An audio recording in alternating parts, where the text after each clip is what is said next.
El día de hoy, martes 14 de mayo, de julio, martes 14 de julio, vamos a informar, como todos los martes, acerca de la situación de salud en el país. Como es sabido, todos los martes informamos de la situación de salud, en especial lo que está sucediendo y lo que se lleva a cabo para enfrentar la pandemia del COVID-19. En esta ocasión va a informar el secretario de Salud, doctor Jorge José, va a introducir, como lo hace siempre, la exposición colectiva, va a intervenir el doctor Hugo López Gatell, va a intervenir la directora de CONACYT, Elena Álvarez, y el secretario de Relaciones Exteriores, por lo que tiene que ver con paisanos que están siendo apoyados, auxiliados también, desgraciadamente, paisanos que han fallecido en el extranjero, en el país. Entonces vamos a dedicar el día de hoy al informe de salud. Tenemos una muy buena noticia, el que ya se logró un ventilador con tecnología mexicana, un ventilador hecho en México, lo cual va a asignarse a los suficientes en este equipo que es básicamente. No teníamos equipos que gracias a la solidaridad internacional pudieron elegir los momentos más difíciles, y ya se tiene equipo de estas características hecho en México, un trabajo de los investigadores, los científicos, CONACYT, en colaboración con otros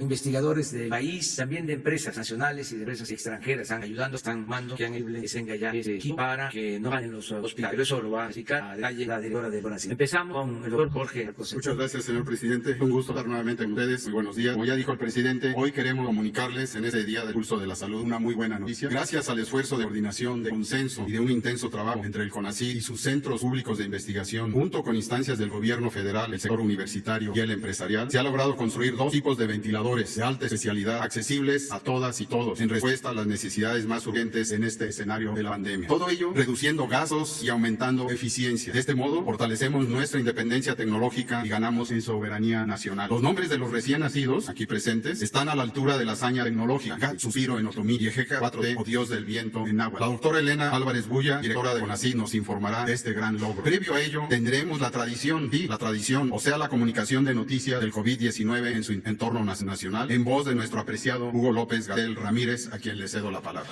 Con su permiso, presidente, secretario, canciller, directora, muy buenos días tengan todas y todos ustedes. Seré breve presentando la síntesis del informe técnico que presentamos ayer por la noche, siguiendo la instrucción del señor presidente. Presentamos detalles de los 32 estados para que la población tenga una panorámica de cómo está ocurriendo la epidemia de COVID-19 en el país. Tomo algunos de los consejos básicos para recordar estos elementos que hemos estado marcando a lo largo de esta epidemia. Primero es recordar que esta es una epidemia que afecta a todo el mundo, afecta a toda la humanidad, toda la especie humana, y todos los países del mundo tenemos la epidemia. Segundo es que en México tenemos una epidemia que empezó el 28 de febrero con el registro del primer caso y terminará probablemente en octubre, el primer ciclo de la epidemia. Hemos dicho una y otra vez, preparémonos para una epidemia larga, porque en ese sentido es muy probable que se extienda hasta tercero. Es posible que en octubre enfrentemos en el mundo entero, de manera específica en el hemisferio norte, la temporada de influenza. Esta es seguro que va a ocurrir, pero lo que es probable es que el COVID-19 o la COVID-19 pudieran incorporarse también a un nuevo ciclo de transmisión entre octubre y marzo de 2021. Esto no está garantizado que ocurra así, pero es una predicción que crecientemente considera factible las agencias de salud pública del mundo. Lo otro que es importante es que en la comunidad en la que usted vive se presenta COVID a una intensidad y una duración diferente de la que se presenta en otras partes del país. Esto es la información nacional que presentamos aquí, es el resumen de lo que ocurre en el país, pero no hay una sola curva epidémica, un solo ciclo epidémico, sino que van ocurriendo a distinto tiempo. Pero afortunadamente el conjunto de las curvas epidémicas del país, si las vemos estado por estado, tenemos el punto en donde empiezan a coincidir aquellas que ya van en reducción con aquellas que apenas empiezan y unas que están en la parte intermedia. Concretamente en la Ciudad de México y la zona conurbada del Valle de México, los municipios del Estado de México, vemos ya un descenso que ya se ha ampliado por más de 3 semanas. Esto es una noticia muy positiva porque es la zona de la mayor intensidad epidémica. Si en la zona de mayor intensidad epidémica empieza a descender la epidemia, desde luego el conjunto de la epidemia en el país también empieza a descender. Segundo caso de esta situación es el estado de Sinaloa, donde también hay ya un descenso progresivo y sostenido, no de tan larga duración, pero ya son. Veamos entonces lo que está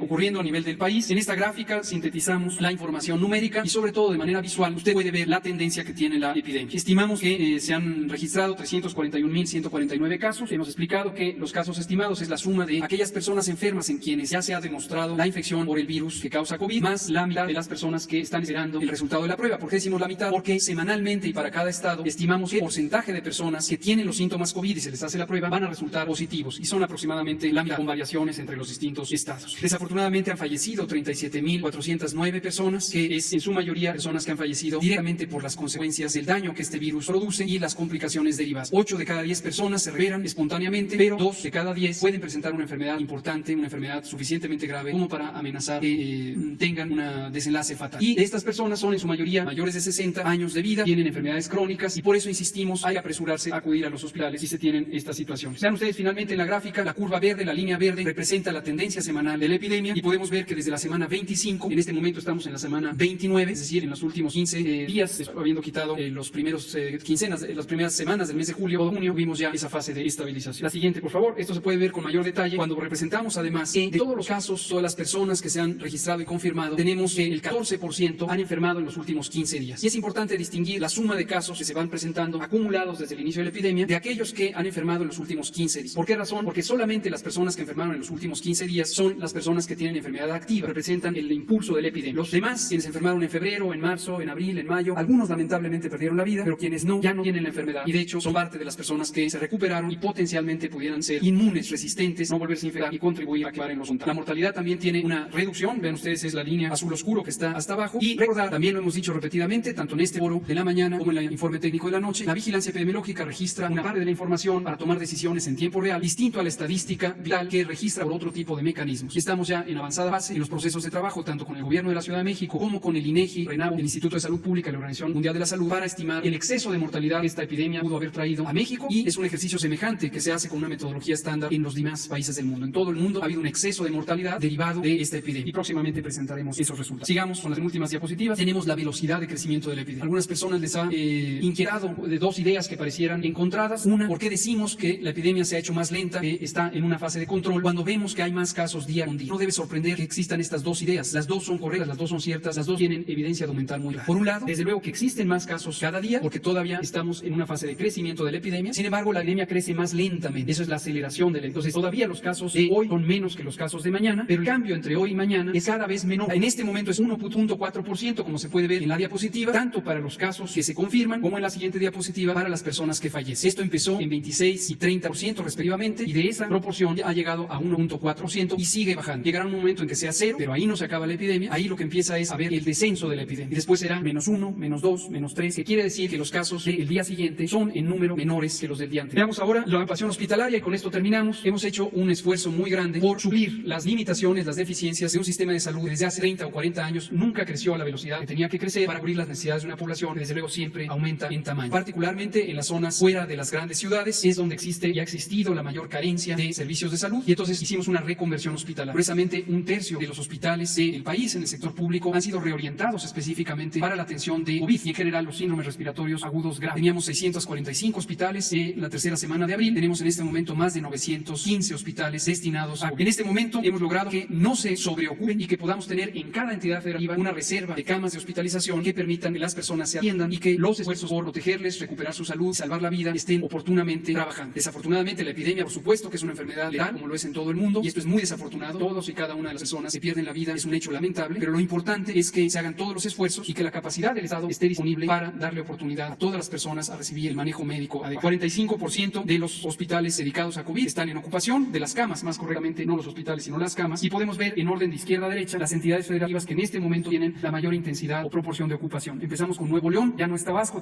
lo era hasta anteayer, pero los esfuerzos adicionales que hemos hecho por expandir la capacidad hospitalaria en Tabasco han dado resultados. En su momento, si Nuevo León solicita el apoyo, también estaremos en apoyo para Nuevo León, como lo hemos estado para cualquier entidad federativa que se acerca al límite de ocupación necesario. Y terminamos con la última, es las personas críticamente enfermas necesitan un apoyo especial, que hoy será aumentado con esta excelente noticia sobre el desarrollo científico y tecnológico de México, y es ese tipo de máquinas que se utilizan para salvar la vida de las personas críticamente enfermas. 39% de las camas que han sido habilitadas para este propósito están ocupadas, y el resto es 61% y están libres, y lo vemos en orden decreciente de las entidades federativas de izquierda a derecha, nuevamente empezando con Nuevo León, sigue Tabasco y luego otras entidades. Esto es todo. Con su permiso, señor presidente, secretario de Relaciones Exteriores, el director general del CIDES. Ante los muchos retos de esta enfermedad, la COVID-19, el presidente de la República nos indicó al CONACYT enfocar esfuerzos prioritarios para poder desarrollar este tipo de equipos de alta especialidad que son claves y estratégicos, y que hasta este nuevo régimen México dependía del extranjero como lo hace en muchos otros aspectos de tecnología estratégica. La siguiente, por favor. Para lograr esto, hicimos una coordinación de sectores del gobierno mexicano muy importantes, también de empresas, del sector académico, y el reto es justamente invertir esta relación entre gasto y eficiencia. En los regímenes pasados aumentaba el gasto pero bajaba la eficiencia. En ese nuevo régimen de la Cuarta Transformación, a pesar de que no aumente el gasto, la ciencia en innovación, en cambio tecnológico de vanguardia, está aumentando. La que sigue, articulamos todas las capacidades del CONACYT y también sus centros públicos de investigación. De manera sobresaliente el CIDESI, le agradezco muchísimo al director general de este centro, el doctor José Ineda, quien nos acompaña aquí amablemente, y también a otros centros públicos de investigación del CONACYT, el CIMAC, COMINSA, el CIO, que han participado de manera muy activa para lograr el tener este equipo de alta especialidad, varias instancias del gobierno federal y de manera sobresaliente empresas que estuvieron dispuestas a colaborar ante esta epidemia sin fines de lucro. lucro como Diderec, Safran, Redel y una universidad pública estatal, la Universidad de Guadalajara. Adelante. Se hizo un comité técnico para asegurar alta especialidad, bioseguridad, etcétera. La que sigue, ahora. Estos son todos los pasos. Como ustedes ven, hay una cantidad de pasos muy importantes para lograr equipo de alta especialidad tan complejos como estos, garantizando la seguridad biomédica que es imprescindible en el desarrollo de estos equipos. La que sigue, esto implicó grandes grupos de especialistas, de científicos. La que sigue, son 2 ventiladores, son 2 modelos, uno 100% del Estado mexicano con una patente, la primera en este tipo de equipo de patente estatal, el EGCATL 4D. La que sigue, el otro en colaboración con una empresa, Diderec casi, también un equipo de alta especialidad. La que sigue, ambos comparen un alto grado de seguridad biomédica, de calidad, si me pasan la siguiente, por favor, de sensores de control, ventilación controlada, presión y volumen, fácil limpieza. Uno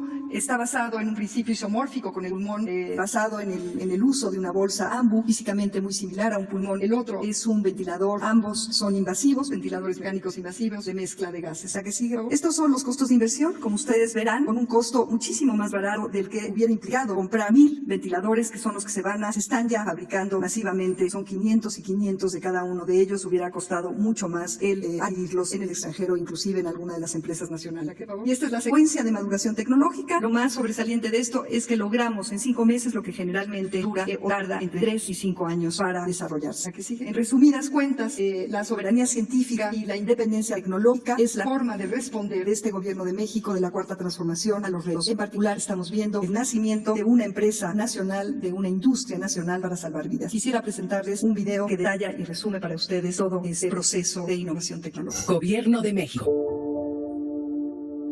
En diciembre de 2019, China alertó al mundo sobre la presencia de un nuevo virus en la ciudad de Wuhan. La nueva enfermedad COVID-19 se esparció rápidamente y en marzo de 2020, la Organización Mundial de la Salud declaró la pandemia.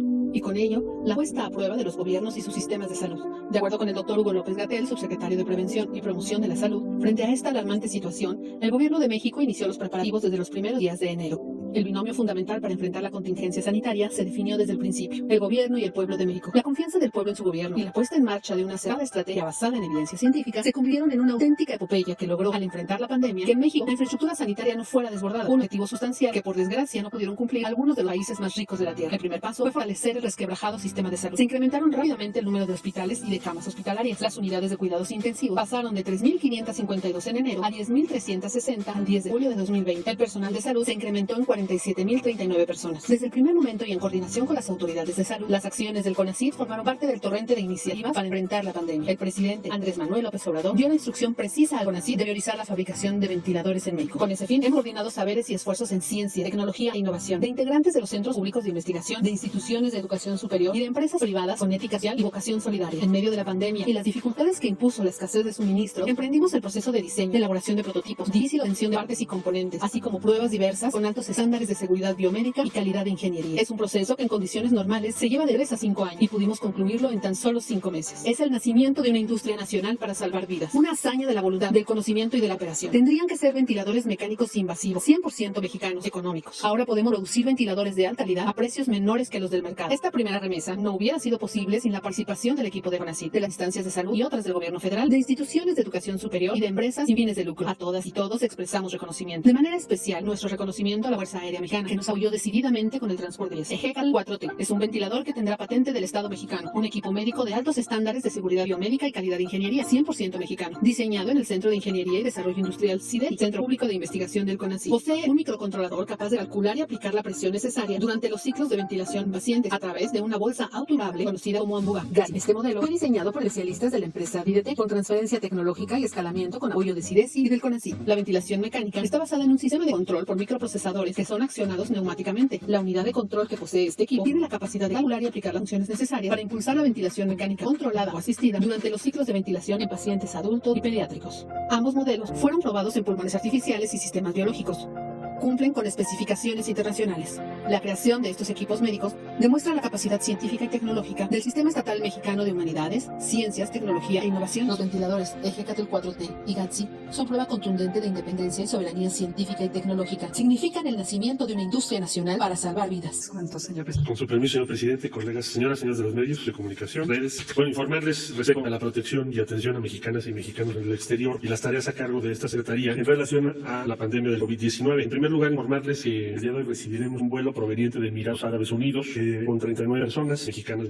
Y también se va a recibir por parte del gobierno de ese país una donación para el Instituto de Seguridad Social de Trabajadores al Servicio del Estado, el ISSSTE, que son varas, cubrebocas, inmunoglobulina, guantes, overoles y caretas protectoras, que mucho agradecemos. Ahí estaremos en la noche en el aeropuerto para recibir este vuelo. La siguiente, por favor. Ya está disponible también informarles la plataforma de transparencia de donaciones internacionales que ha recibido nuestro país por conducta de la Cancillería para combatir la pandemia del COVID-19. La página es transparencia.sre.gov.mx. Es una plataforma donde ustedes ya van a encontrar pues todas las donaciones que hemos recibido y qué destino han tenido, como la de hoy, como dije. La siguiente, por favor, es sobre la adquisición de insumos y equipo médico desde el exterior. La función de la Secretaría es facilitar eso. Nosotros no adquirimos, son diferentes instituciones, pero nuestra tarea es acercarlos y garantizar que lleguen a su destino. Hasta el día de hoy se han recibido 25 vuelos desde China, 8 vuelos desde Estados Unidos y el vuelo que desarrollamos hoy en la noche de Emiratos. El total de insumos desde los puentes aéreos con Estados Unidos y China es el siguiente. Hay un reservado: cubrebocas a 16.493.200, guantes de exploración 1.228.000, mascarillas 1.499.800, caretas protectoras 547.500, los Googles 426.040, ventiladores 4.454, pruebas SR 300.000, kits de transporte de pruebas 40.000, trajes de protección 26.200, metros cúbicos de tela especializada para fabricar cubrebocas 9 metros cúbicos, termómetros infrarrojos 2.000 y batas quirúrgicas 46.600. Respecto a acciones consulares, bueno, las más destacadas tienen que ver con pruebas gratuitas que se están llevando a cabo en Houston. En Houston ahora tenemos un rebrote significativo, por lo que vamos a tener que reducir la actividad directa al consulado, probablemente en otras ciudades de Estados Unidos también, en Florida, Texas, probablemente también. Pero bueno, estos son los trabajos hasta el día de ayer.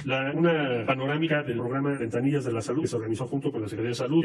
Al día 10 de julio se han atendido de manera remota 1.728.514 personas, compatriotas nuestras en Estados Unidos. La población que se ha beneficiado directamente para alguna atención médica son 384.039 y los aliados que participan 7.972 entre organizaciones e instituciones. La siguiente, por favor, son la entrega de apoyos para alimentación. La siguiente, aquí están los consulados que funcionan con sana distancia siguiendo las regulaciones en los Estados Unidos. Cerrados solamente tenemos, como dije, Houston, Austin y Portland al día de hoy. Todos los demás están funcionando. La siguiente, por favor. Como ustedes saben, el fin de semana, y queremos agradecer muy especialmente a la Fuerza Aérea Mexicana que nos hizo favor de apoyar para el traslado, pues ha sido muy lamentable para familias mexicanas en Estados Unidos la pérdida de familiares y nos pidieron apoyo. Por instrucciones del presidente de la República se hizo el traslado de 245 urnas con cenizas de personas de connacionales fallecidas por COVID-19 en Estados Unidos, principalmente. Esperamos otro vuelo similar más adelante. Y esto sería lo que tendría que informar el día de hoy. Muchas gracias. Bueno, pues este es el informe.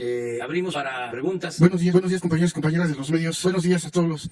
Gracias. Buenos días, compañeros y compañeras, y buenos días a todos los invitados aquí al presidente. Buenos días, señor presidente. Bueno, primero que nada, ya había tenido la oportunidad de comentarle a usted, señor presidente, lo aprovecho que está aquí el canciller Marcelo Ebrard para decirle que habíamos hecho ya la petición con respecto a los trabajadores exjubilados del servicio exterior. Habíamos pedido que si se les podía ya pagar sus sueldos atrasados, que habían recibido un aumento desde el sexenio pasado. Estos compañeros excónsules agradecen que hayan ya recibido ese apoyo y pues de alguna manera, así como venimos a hacer la petición y se nos escuchó, pues también reconocer que se atendió el llamado y pues agradecerle simplemente por estar haciendo su trabajo al presidente y también a usted, canciller. Gracias. También por otro lado, agradecer, no tuvimos la oportunidad de poder estar en las conferencias también de la Secretaría de Trabajo, pero por lo menos se nos atendió, gracias a usted también aquí que le hicimos la gestión de que recibir algunos trabajadores sindicalizados del ESME, y ese día se dio la instrucción, pues sí, la secretaria atendió también el llamado, se pudo levantar ahí pues un grupo de personas que estaban asistiendo ahí pues un mitin afuera de la secretaría, se les atendió, los atendió la secretaria, y pues también nada más agradecerle que también pues ya platicaron y pues bueno, ya se hicieron las mesas de diálogo, también agradecer eso. Y bueno, ahora sí también tengo dos temas que quiero comentar aquí. Uno es el primero, señor presidente, yo quería comentarle en cuestión al discurso que hizo en la Casa Blanca. Ha sido considerado en diferentes medios, pero principalmente, como usted dice, en las benditas redes sociales, como uno de los más emotivos de la historia de México. En ese sentido, si pudiera compartirnos, señor presidente, lo que el presidente Donald Trump le comentó después de ese discurso, ¿no? En esa conferencia. Básicamente porque desde una forma muy sutil, usted se ha solicitado respeto para nuestra nación, a nuestros paisanos y nuestro pueblo. Y si me permite ahorita una segunda pregunta. Bueno, pues creo que fue un reconocimiento mutuo. Él también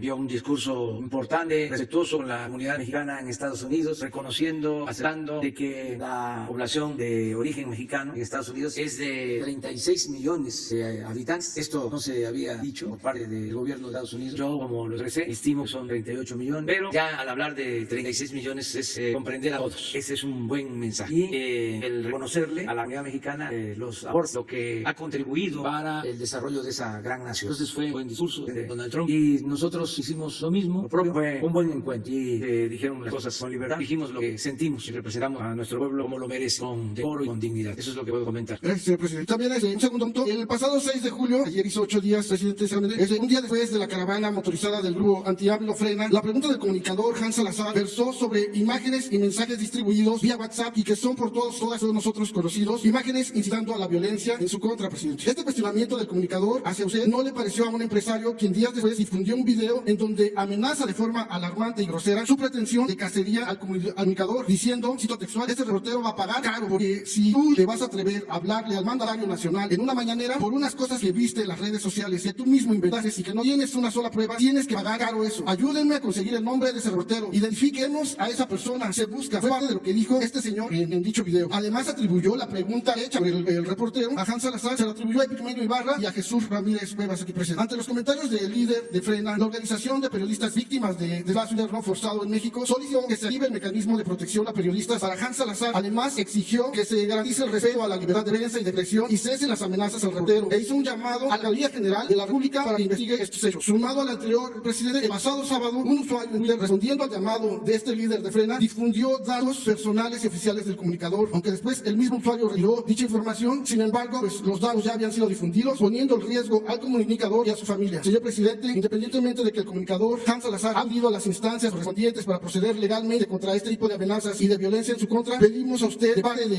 miles de mexicanos, que se pida, si es posible, a Twitter México, ya que usted ha dicho que se van a presentar, si es posible, a YouTube México, se investigue quién está detrás de esta meta especial titulada o el usuario Lectómano 1 y de estos ataques masivos que están recibiendo varios youtubers, medios independientes y personajes como el mismo Epigmenio Ibarra, que ha sido culpado de esta situación. Pedimos que se investigue esta situación y también que pudieran ser canceladas estas cuentas. Es todo, presidente. Sí. Bueno, son tres aspectos sobre este caso. Primero, se tiene el derecho a acudir a la autoridad competente cuando hay amenazas. Se puede ir a una autoridad, Ministerio Público puede presentar una denuncia. Esto se ha venido haciendo en algunos países, de manera especial en España, donde actos de provocación, de amenaza, se manifiestan públicamente en las redes. Hace poco pusieron de blanco a unos dirigentes del Partido Liberal Progresista, pusieron de blanco y a sus imágenes. Se presentó una denuncia y se castigó a los responsables. Inclusive toda la comunidad pública de España expresó su repudio a ese hecho reprobable. Entonces sí es posible, de acuerdo a la. Segundo, es la obligación que tenemos para dar protección a periodistas y a cualquier dirigente social amenazado. Existe un protocolo sobre este asunto. En el caso de Hans Salazar se ofrece este protocolo. Y lo tercero, que es por lo que yo más inclino, es buscar la conciliación. No llevar las diferencias que son consustanciales a la democracia a niveles de agresión, de amenaza, de odio, de violencia. Yo creo que eso es lo que todos debemos procurar. El que no haya violencia,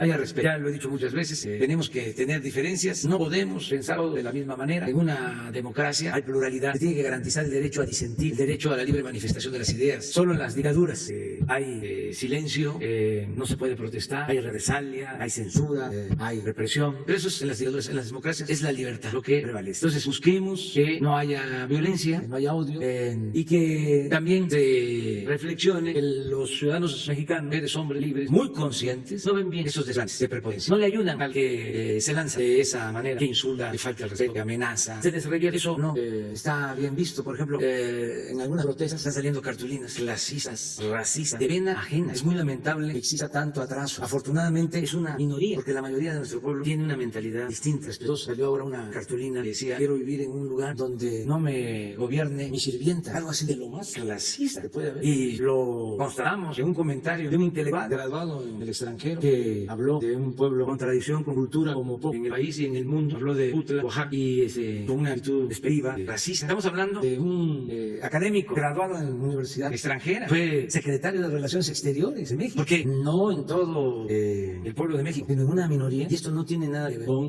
la clase social a la que se pertenece. Yo les diría que sectores populares hay más retos. Pero existe una franja de la población que son muy racistas, muy racistas. Yo recuerdo cuando ese comentario de Jorge Castañeda en las redes, una persona que escribió: si esto dicen en público, si así se expresan en público, imaginen cómo se expresan en lo privado, en las pláticas, en lo privado. Entonces esto está saliendo. Pero existía, pero no se manifestaba por la hipocresía. Entonces ahora se está mostrando el cobre. Hasta cierto punto es bueno porque se hace a un lado la simulación. Pero la máscara. Pero bueno, que se garanticen las libertades. Nada más, estoy seguro que esas expresiones, esas manifestaciones, esa forma de protestar no les ayuda. No lo ve bien el pueblo de Entonces vamos a garantizar protección. No creo también, y lo deseo, que no pase a mayores, pero a todos debemos de serenarnos, todos serenos. Luego, el presidente Sandra Aguilera de Grupo de las Comunicaciones, aprovechando que está la directora de CONACYT, quisiera hacerle una pregunta. Hay fabricantes de ventiladores que se han acercado a nosotros para informarnos que no les han entregado los permisos de COFEPRIS porque CONACYT es el encargado de supervisar estos ventiladores técnicamente. Yo quisiera saber cuánto tiempo se tardan en poder entregar estos permisos que ustedes tienen que dar o la validación que tienen que darle para que COFEPRIS pueda entregar esos permisos, si me puede responder. Y sobre todo, pues, se pueden acercar también a ustedes para que les expliquen, porque se encuentran muy desinformados, no saben qué pasar. A lo mejor ustedes estaban con estos ventiladores. Muchas gracias. Claro que sí. Una aclaración. No es CONACYT quien aprueba los equipos, es COFEPRIS. COFEPRIS ha hecho en ese nuevo régimen un gran esfuerzo para acercarse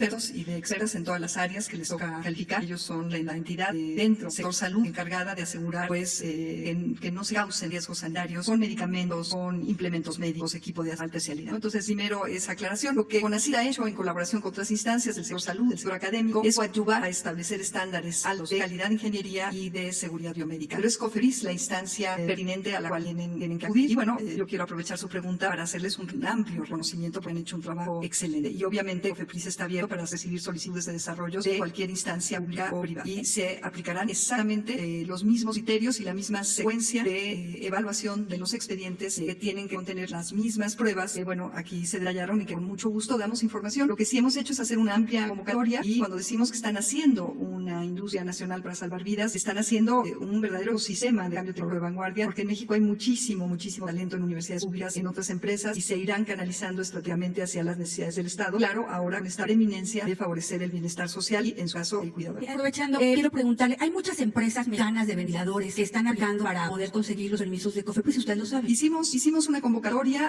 para justamente tener un diagnóstico de la capacidad instalada en empresas nacionales y en universidades públicas. Recibimos más de 70 solicitudes, alrededor del 50% de ventiladores invasivos, como son los que se han requerido por parte de la Secretaría de Salud. Estos se han evaluado, los más avanzados se han inclusive apoyado por parte del CONACYT para que sigan haciendo sus desarrollos. Estos están en diferentes niveles de maduración. Repito, varios son de universidades públicas y otros de empresas y algunos mixtos. Con mucho gusto, en CONACYT, en pocos días vamos a dar a conocer este panorama, todos los datos acerca del Sistema Nacional de Innovación Tecnológica en este momento. Pero no había ninguno tan avanzado como el de esta microempresa que de hecho había competido ya en Inglaterra. Estaba muy cerca de ceder este desarrollo y todo este talento mexicano a empresas en Inglaterra, Reino Unido, y afortunadamente, gracias a justamente el doctor Rosalineda que nos acompaña, logramos pues platicar con ellos, convencerlos que comprometieran su desarrollo, y en las últimas fases de transferencia tecnológica, pues, con sus centros públicos hizo posible este desarrollo 100%. Gracias. Señor presidente, yo quería también preguntarle a usted acerca de la invitación que le hizo a los directivos de Twitter. ¿Ya tiene alguna respuesta o alguna fecha que ellos vayan a venir? Pues ya, sí, yo creo que puede ser la semana próxima, a ver si ellos se acercan, que no sea ni lunes ni martes, que el lunes es lo de los precios y el martes salud, pero miércoles, jueves, viernes van a estar con nosotros. Ahora no, yo aprovecho para comentarles que mañana vamos a hacer la reunión de seguridad en Guanajuato, el jueves en Jalisco y el viernes en Colima. Entonces no vamos a dar estos 3 días. Regresamos el viernes por noche y de nuevo el lunes nos tramos. Hoy llegamos. Buenos días, presidente. Judith Sánchez Reyes, corresponsal de imagen del Golfo de Veracruz. La primera pregunta va en el sentido de, bueno, sabemos que su línea es combatir la corrupción y la impunidad. En Veracruz hay algunos casos de corrupción que se dieron en el ISSSTE, específicamente en el gobierno del exgobernador Miguel Ángel Yunes, y hasta el momento no ha habido pues ninguna acción al respecto. ¿Qué comentario puede dar este sentido? Pues no tengo información de que existan denuncias. De hecho, ya hay denuncias ante la Fiscalía. Bueno, pues va a corresponder a la Fiscalía informar sobre el estado que guarda esa denuncia. Eso podría responderlo el fiscal, Alejandro Gevanero. Él puede informar sobre eso. Nosotros no tenemos elementos, o sea, no hay ningún dato del gobierno federal contra del gobernador. Es posible que el gobierno actual de Veracruz haya presentado denuncia y otras hayan presentado, vengan de tiempo. Nosotros no hemos presentado en especial ninguna denuncia. La siguiente pregunta sería para el canciller. No sé si nos pudiera comentar cómo se dio la selección de estos 4 proyectos con los cuales México se suma precisamente a lo que tiene que ver con la investigación para la creación de la vacuna contra el COVID-19. Si la convocatoria va abierta, ¿cuántas universidades o científicos participaron? Es una selección en la que participan muchas y la verdad es tener esos 4 más avanzados, porque no podemos presentar en la serie proyectos no regulacionalmente. Los 4 de muchas instituciones, la UNAM, el Sinvestar, una empresa Mavime, hay laboratorios, está la Universidad Roma de la Universidad Roma de Pone y el Tecnólogo. Características, no sé si nos diera a lo mejor de hay requisitos que tienes que llevar, se hizo cada uno de los ciclos. Descripción, lo que nosotros hicimos, nuestra función es simplemente cumplir el proyecto, es decir, tenga todas las reglas que y vamos a 2 semanas más o menos de saber lo que estamos buscando para el financiamiento internacional de desarrollo de estos para la banca, no son tratamientos, sino para los 4. Y la última, no sé, para alguien de las autoridades sanitarias, se tiene información obviamente de ahorita la saturación que hay en un hospital de Chitán allá en Oaxaca. Ya de hecho ahí está evitando tener pacientes. ¿Cuál es la estrategia que va a emprender las autoridades del sector precisamente para darle atención a las personas que lo requieran en esa parte del ISSSTE de Tehuantepec? No venía preparado, pero aquí tengo una ocupación de camas con ventilador, que es lo que es más emergente, más necesario y que está en mayor atención. Y no figura en el ISSSTE, pero sí en Oaxaca. Y en particular le voy a decir que son en Huautla de Jiménez y San Jorge en Nuchita, en Oaxaca. Son 2 lugares que tienen al 100% la ocupación, la necesidad ya saturada, que usan esa palabra, yo no la uso, de ventilador. Pero curiosamente no se ha anunciado. Estos ventiladores ya se cuentan en el día de hoy, van para allá, para Córdoba, para algunos también en otra parte de contigua Córdoba, y para esos lugares para poder en Veracruz completar las necesidades. Esto es nada más en el punto de ventiladores, y ahí van a debutar alrededor de 100 ventiladores de esos que ya están en transporte hacia el estado de Veracruz. término. Mire, sobre la ocupación de la cama, es un seguimiento diario. Se reúne todos los días un equipo de todas las instituciones de salud y se hace un recuento de cómo estamos en ocupación. Se tienen 2, 3 canales de información, lo que informan las autoridades de salud, pero también la Secretaría de Defensa nos está ayudando a saber cómo están los hospitales. Esto también cuenta con la colaboración de David León, que es el director de Protección Civil, y es un seguimiento permanente, incluye sábado y domingo. Por eso los datos que damos son los más apegados a la realidad. Si vemos en el caso de Oaxaca, en general, aunque pueden haber regiones, aquí se ha dicho, en hospitalización general ponen la gran 40% de ocupación en hospitalización general, ya que un 60% de casos disponibles. En Juchitán se adaptó a un hospital. Quiero recordar,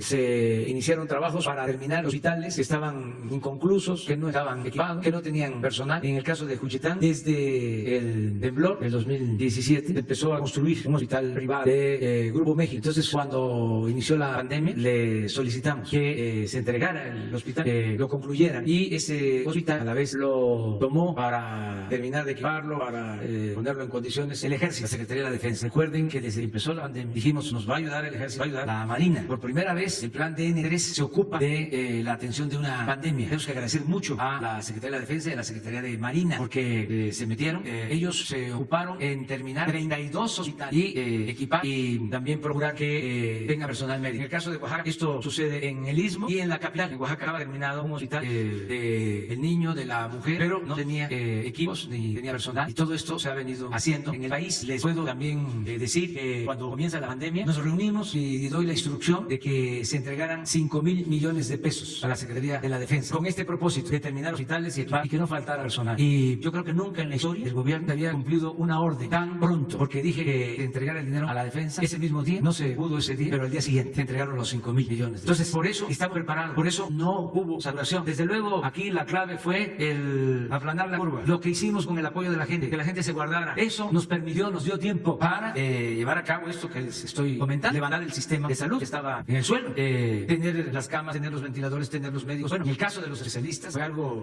extraordinario, porque se inició un proceso de formación de médico general, porque no se contaba con los especialistas, porque se puede tener el ventilador, que es importante, pero quien lo opera, quien hace el proceso de intubación, no es cualquier cosa, requiere de experiencia y de especialidad. Bueno, hemos formado a miles de médicos general en el manejo de estos equipos. Todo esto se ha hecho. En el caso de Oaxaca, para terapia intensiva, aquí está el 38% de ocupación. Esto fue muy importante, pero repito, se logró porque la gente ayudó. Si se nos hubiese salido de control la pandemia, no nos hubiese servido la estructura de salud, hubiese respondido, no hubiese sido suficiente. Entonces ya ahí vamos. Muchas gracias. Ventiladores es parte de lo mismo, es para un gran a los que participaron, porque ya son hechos en México, es talento mexicano, ya es disponer en el país estos equipos.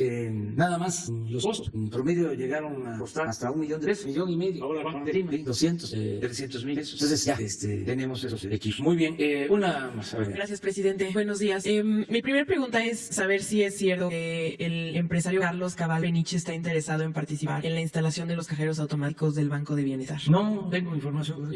Nosotros cuidamos que todos estos procesos se hagan de manera transparente, y cuando vemos que hay algo extraño que no se puede explicar, pues se revisa y se verifica. Es decir, pueden haber contratos, convenios, ya cuando se detecta de que no son las mejores empresas, o hay pagos indebidos, o hay posibilidad de corrupción, se interviene y se cancela cualquier operación. Tenemos que evitar la corrupción, que no nos pase lo que sucedía en los gobiernos anteriores. Miren, ahora, según la Fiscalía General, van a traer a todo lo que se va a saber, porque él era director de Pemex cuando se aprobó la reforma energética. ¿Quiénes aprobaron esa reforma? ¿Qué partidos? Ahí se los dejo de tarea. ¿Cómo la aprobaron? ¿Por qué se obtuvieron los votos? ¿Cómo se obtuvieron los votos? Entonces, esto va a ayudar mucho a esclarecer cosas, porque fue un gran engaño, un gran fraude, la llamada reforma energética. Nos vendieron la idea, sí lo plantearon, de que se iba a producir más petróleo, iba a llegar la inversión extranjera a raudales, que se iban a generar muchísimos empleos, iba a bajar el precio de las gasolinas, de la luz. Era la panacea, y fue todo lo contrario. Dedicaron a saquear al sector energético, a destruir a Pemex y a la Comisión Federal de Elecciones. Entonces, como decía mi finado paisano Chioche, ¿quién pompó? Reformista, ¿quién pompó? Entonces eso nunca jamás se debe repetir. Presidente, pero entonces de ese señor en particular no se sabe, y sería extraño que quisiera participar. Sí, no tiene nada que ver con nosotros. Da la casualidad que es mi paisano, pero eso no significa ningún tipo de relación. Yo no protejo a nadie. Yo tengo relaciones de amistad, pero no de comicidad con nadie. Entonces no llegué aquí al apoyo de grupos de intereses creados. No llegué aquí porque recibí dinero de hombres de negocio. Llegué aquí con el apoyo del pueblo. Yo único amo ese pueblo de México. Por eso soy libre. No hay compromiso eso ningún grupo de interés creado. Y tengo que acabar por completo con la corrupción. Presidente, mi segunda pregunta, si me lo permite, es ¿qué reporte tiene sobre el programa Sembrando Vida? Entiendo que con la pandemia ha sido difícil de operar y pues en los últimos días la secretaria María Luisa Albores ha reconocido que hay faltantes y que no se ha llegado a la meta. No, está bien el programa. Lo que sucede es que el periódico Reforma está usando cualquier noticia para afectar la imagen de nuestro gobierno. El periódico Reforma está dedicado a eso, pero no dice de que es el programa de reforestación más importante en el mundo. Entonces siempre es estar buscando el defecto y se dirá, pues esa es la acción de la prensa, desde luego. Esa tiene que ser rica, tiene que ser objetiva, tiene que estar lo más distante que se pueda del poder y lo más cercano al pueblo. El caso de Reforma es hasta ahora esta metamorfosis. Antes callaban todo. Era el periódico que defendía las privatizaciones, el periódico que defendió el saqueo que se llevó a cabo durante el periodo neoliberal y ahora es muy crítico de nosotros, pero está muy bien, ese programa es extraordinario. Es sembrar 1 millón de hectáreas de árboles maderables. Se le da trabajo a más de 400,000 campesinos. Es un gran programa y debe de tener dificultades, porque todo el que se dedica a sembrar sabe que hay que hacer resiembras, porque a veces lo que se siembra no se logra y hay que estar sembrando. Tiene que ver si llueve o no llueve. A veces llueve mucho, hay encharcamiento y se echan a perder las siembras. A veces es mucha la sequía. Al cabo es muy difícil, requiere de mucho esfuerzo. Lo importante es de que este programa va a permanecer si así lo decide el pueblo, mientras estemos nosotros aquí en el gobierno. Entonces ese 1 millón de hectáreas se va a estar trabajando siempre y la idea es que cuando terminemos el gobierno, el 24 decide la gente y ganamos la revocación del mandato, 22, después del 22 continuemos y llegamos a 24, pues hasta entonces ya vamos a revaluar, espero que ya los árboles cedros, las ahogas estén de 5, 8, 10 metros y que ya estemos cosechando cacao, cosechando café, Y finalmente, presidente, aprovechando que tengo el micrófono también, organizaciones sociales han alertado sobre los recortes en los estados a los programas de alerta de género en estados con altos niveles de feminicidios como Veracruz, Nuevo León, Estado de México. ¿Esto no es una austeridad malentendida que afecta? Nosotros no tenemos ningún ajuste en el programa federal para lo que tiene que ver con la defensa de los derechos humanos. Sí hay austeridad, por ejemplo, en que ya no destinamos los recursos que se destinaban a la publicidad en medios de información, ahora están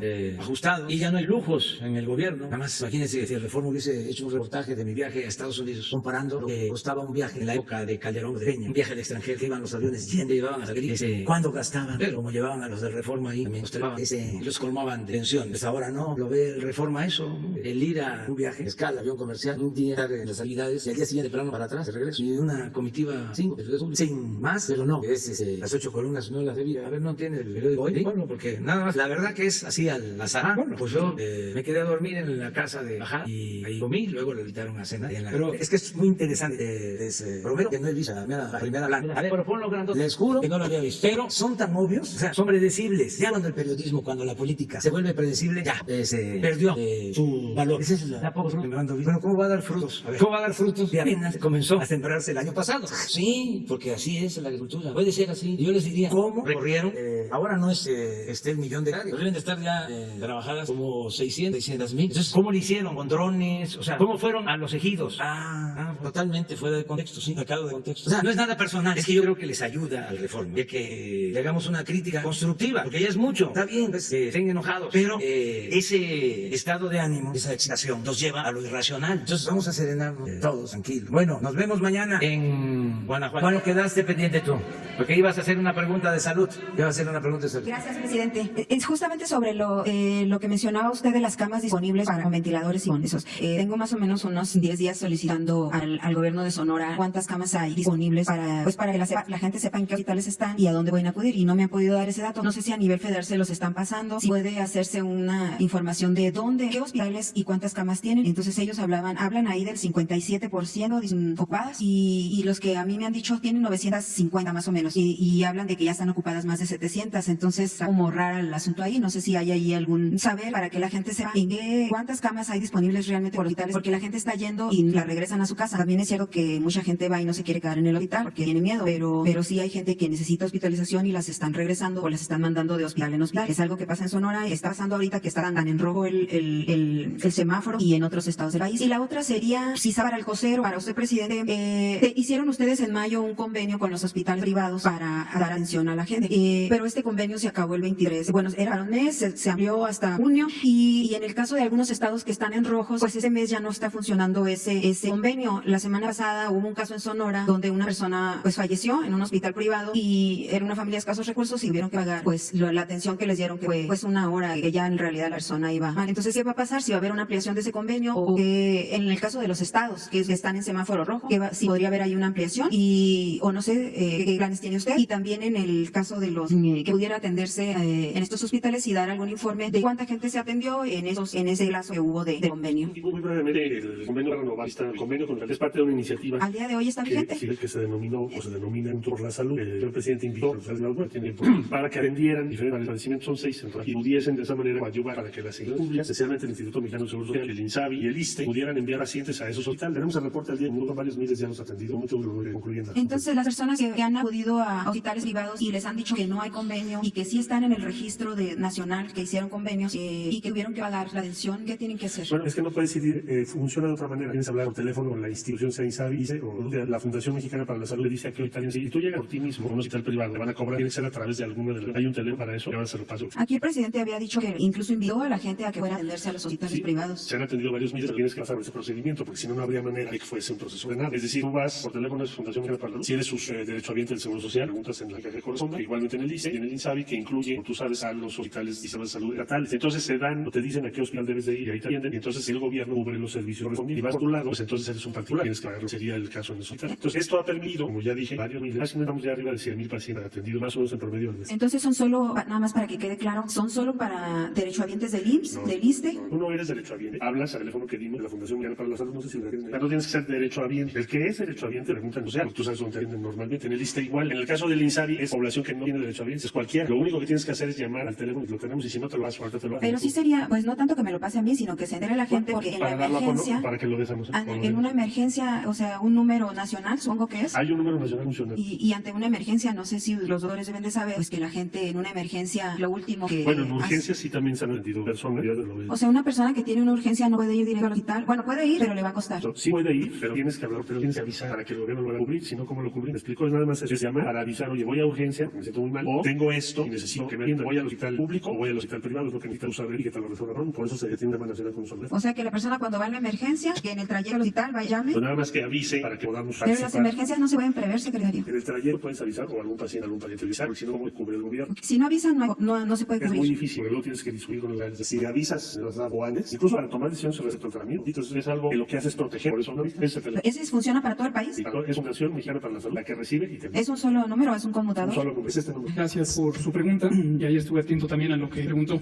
Solo para que no haya confusión, lo que explicó el señor canciller es un programa de apoyo por parte de instituciones privadas, el Consorcio Mexicano de Hospitales Privados y la Asociación Mexicana de Hospitales Privados, que fue canalizado a través de la Fundación Mexicana para la Salud. Efectivamente, como bien señala el canciller, el convenio originalmente fue por un mes y luego fue renovado y sigue vigente. El número de contacto telefónico es el que aparece en la pantalla, pero este no es para atender urgencias COVID, que entiendo que es la que está preguntando. Bueno, no se sabe si fue solo para que no se confunda nadie. Este no es el número de emergencias COVID, no es para atender a COVID. Este convenio con las asociaciones de hospitales privados, el Consorcio Mexicano y la Asociación, se hizo para atender lo no COVID, específicamente 6 entidades nosológicas, 6 problemas de salud que están bien definidos y que fueron cuidadosamente seleccionados, principalmente por el Instituto Mexicano de Seguro Social, considerando los padecimientos de mayor frecuencia que requieren hospitalizaciones. Son 6. Pero insisto, no es para una emergencia, porque lo que me interesa, y le pedía si ya lo quitamos de pantalla para que no haya confusión, este no es un número para emergencias COVID, no es un número para emergencias COVID, es un número para atención programada, electiva, de 6 condiciones médicas, en donde hospitales privados que han sido seleccionados atienden a personas y se tiene que concertar la cita a través de ese número para que pueda ser elegible y que entonces el sector público pague lo que convino pagar a una tarifa reducida. Y ojo con esto, porque si no se hace ese procedimiento y se llega a un hospital privado, pues efectivamente, tal como usted lo relata, es una atención privada de una ciudadana o un ciudadano que llegó a pedir atención privada. Entonces nadie se vaya a confundir que después tenga que incurrir en un gasto. Punto y aparte, la urgencia COVID. La urgencia COVID puede ocurrir en una persona que tiene los síntomas, que tiene enfermedad crónica, que tiene mayor de 60 años, o en cualquier otra persona, no importa la edad, no hay límite. Toda persona en México que tenga una urgencia tiene derecho a la atención de la salud. Y el mecanismo más efectivo para recibir la atención, por supuesto, puede ser acudir directamente al hospital que esté más cercano a su domicilio. Pero para facilitar el proceso y que no estén buscando dónde atenderse, 911 es el número universal de atención de emergencias en todo México, no importa dónde viva. 911. El sistema de 911 que se estableció para todo el país tiene un conmutador localizado en cada una de las entidades federativas, y ahí el personal especializado de 911 se vincula con una cosa que se llama el Centro Regulador de Urgencias Médicas, CRUM. Es un centro de atención especializado que todos los días, varias veces al día, verifica la ocupación hospitalaria, y entonces se establecen los contactos y se dice, este es el hospital en donde está disponible una cama. 911. Para usted, que es un ciudadana en cualquier parte del país y tiene una urgencia de COVID, 911. En el caso de la Ciudad de México, desde luego también el local. Y puede ocurrir lo que usted relata, efectivamente, que un hospital en concreto llegue a su máxima capacidad, lo que se acaba de comentar respecto al hospital Juchitán de Peñalolagol. Pero la utilidad finalidad de este sistema del Centro Regulador de Urgencias Médicas es precisamente identificar con el tiempo razonable y depende de que no se espere, por favor, no se esperen, si tienen enfermedades crónicas, son mayores de 60 años, no se esperen a que estén gravemente enfermas o enfermos. Entonces, permite que se haga la canalización al servicio que esté más disponible. En el caso de Sonora, el 911 no fue anunciado de esta manera y hay algunas gente que ha intentado marcar y no funciona así. No sé si pasa en otros estados, pero en el caso de Sonora sí se ha intentado. Dieron un número que no era el 911 y que también ha tenido fallas según algunos reportes de personas que han tenido que ocupar este servicio. Entonces, ¿qué Vamos pasa? a trabajar, gracias por la letra, vamos a trabajar con el gobierno del estado de Sonora. Efectivamente, además del 911, y lo decimos porque es un número nacional, todo el país tiene 911. Pero además, en la página coronavirus.gov.mx, que es la página única del gobierno de México donde tenemos toda la información sobre el coronavirus, está el listado de puntos de contacto, de teléfonos de contacto para cada estado. Esto lo puso a disposición el gobierno de cada estado, así como la Ciudad de México puso el local. Cada estado tiene también otros sistemas en su operación de emergencias que puso a disposición. Y hoy mismo voy a ver que ese listado esté en la portada principal de la página coronavirus.gov.mx para que podamos tener pronta referencia. Nada más, doctor, si puede repetir, por favor, las 6 enfermedades que se atienden en los hospitales privados, por favor, para que No las dije, personas... sería decirlas por primera vez, pero son, no me acuerdo en este momento de todas, pero son la atención de hernias que tienen una urgencia quirúrgica, el sangrado del tubo digestivo, los paros y la atención obstétrica. Aquí está, qué amable, muchas gracias, canciller. Aquí están cesáreas, apendicitis, hernias, úlceras gástricas y duodenales, complicadas, procedimientos de endoscopía y la policistectomía. Esto es el procedimiento de quitar la vesícula biliar cuando hay una indicación quirúrgica. Entonces, cesáreas, apendicitis, hernias, úlceras gástricas y duodenales, endoscopías y policistectomía para atención privada. Gracias.